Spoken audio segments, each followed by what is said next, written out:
ICC নারী T twenty বিশ্বকাপের পর্দা নামতে আর বাকি মাত্র এক ম্যাচ। আজ ৫ জুলাই ফাইনালে মুখোমুখি হবে অস্ট্রেলিয়া ও ইংল্যান্ড। এবারের আসরে ১২ দলের একটি ছিল বাংলাদেশও। গ্রুপ পর্ব থেকে বিদায় নিতে হলেও নিগার সুলতানা জ্যোতির দল গড়েছে নতুন এক রেকর্ড। প্রথমবারের মতো নারী টি-টোয়েন্টি বিশ্বকাপের এক আসরে দুটি ম্যাচ জিতেছে বাংলাদেশ।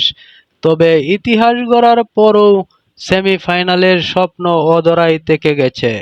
প্রশ্ন হলো, রেকর্ড গড়ার ঠিক কোথায় পিছিয়ে পড়ল টাইগার্সরা? পারফরম্যান্স একেবারেই ফেলে দেওয়ার মতো ছিল না। পরিসংখ্যানের বিচারে বাংলাদেশ নারী দলের সেরা টি-টোয়েন্টি বিশ্বকাপও বলা যায় এবারের আসরকে। নেদারল্যান্ডস ও পাকিস্তানের বিপক্ষে জয় পেয়েছে টাইগার্সরা। ডাচদের বিপক্ষে জয়টা অবশ্য প্রত্যাশিত ছিল, তবে শক্তিমাত্রার বিচারে পাকিস্তান ম্যাচ কিছুটা কঠিন হবে, সেটা দেশ ছাড়ার আগেও ভেবেছিলেন অধিনায়ক। তবে গ্রুপ পর্বের ম্যাচে পাকিস্তানকে উড়িয়ে দিয়েছে টাইগার্সরা। নারী টি-টোয়েন্টি বিশ্বকাপের আগের কোনো আসরেই একটির বেশি ম্যাচ জিততে পারেনি বাংলাদেশ।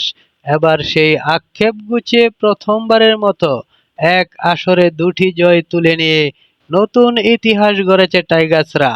উদ্বোধনী ম্যাচে ওপেনার জুয়াইরিয়া ফেরদৌস জয়িতা দুর্দান্ত সূচনা এনে দিলেও পরের ম্যাচগুলোতে সেই ধারাবাহিকতা ধরে রাখতে পারেনি।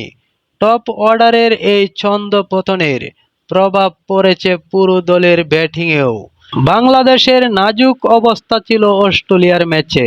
সেদিন একদমই লড়তে পারেনি টাইগার্সরা। ২০ ওভার ব্যাট করে ৮ উইকেট হারিয়ে বাংলাদেশ তুলেছে মাত্র ৭৭ রান। জবাব দিতে নেমে অর্ধেকের বেশি বল হাতে রেখেই ৯ উইকেটে জিতে যায় অজিরা।